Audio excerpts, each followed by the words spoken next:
ఈరోజు స్వామివారి ఏకాదశి ఉత్తరాయణం అలాగే అధిక జ్యేష్ఠ మాసం ఏకాదశి అశ్విని నక్షత్రం గురువారం అయింది. స్వామివారి యొక్క నేత్ర దర్శనం చేసుకునే భాగ్యం నాకు కలిగింది. చాలా సంతోషం.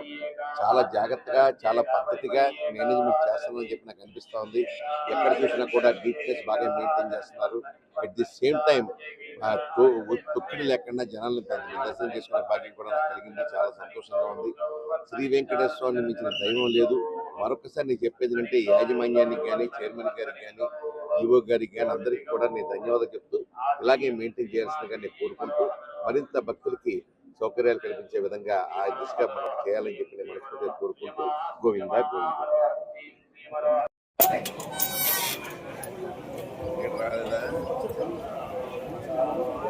ఫ్లైటే వచ్చాను సార్.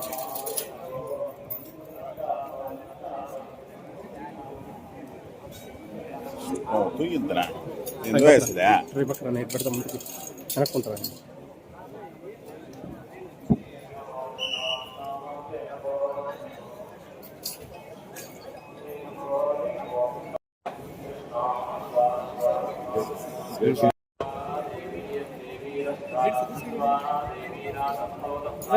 బాల బాల బాల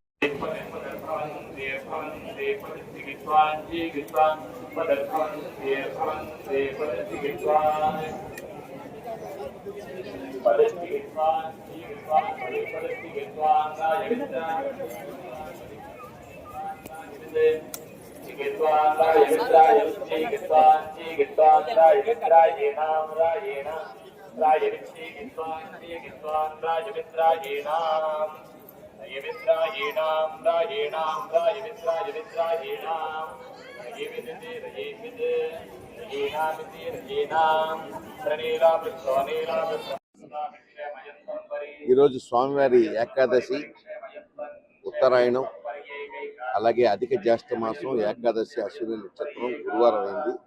స్వామివారి యొక్క నేత్ర దర్శనం చేసుకునే భాగ్యం నాకు కలిగింది. చాలా సంతోషం. చాలా జాగ్రత్తగా చాలా పద్ధతిగా మేనేజ్మెంట్ చేస్తామని చెప్పి నాకు అనిపిస్తూ ఉంది. ఎక్కడ చూసినా కూడా డీటెయిల్స్ బాగా మెయింటైన్ చేస్తున్నారు. అట్ ది సేమ్ టైం తొక్కిడి లేకుండా జనాలను దర్శనం చేసుకునే భాగ్యం కూడా నాకు కలిగింది. చాలా సంతోషంగా ఉంది. శ్రీ వెంకటేశ్వర స్వామిని మించిన దైవం లేదు. మరొకసారి నేను చెప్పేది అంటే యాజమాన్యానికి కానీ చైర్మన్ గారికి కానీ ఈవో గారికి కానీ అందరికీ కూడా నేను ధన్యవాదాలు చెప్తూ ఇలాగే మెయింటైన్ చేయాల్సిందిగా నేను కోరుకుంటూ మరింత భక్తులకి సౌకర్యాలు కల్పించే విధంగా ఆ దిశగా మనం చేయాలని చెప్పి నేను మనస్ఫూర్తిగా కోరుకుంటూ గోవిందా గోవిందా.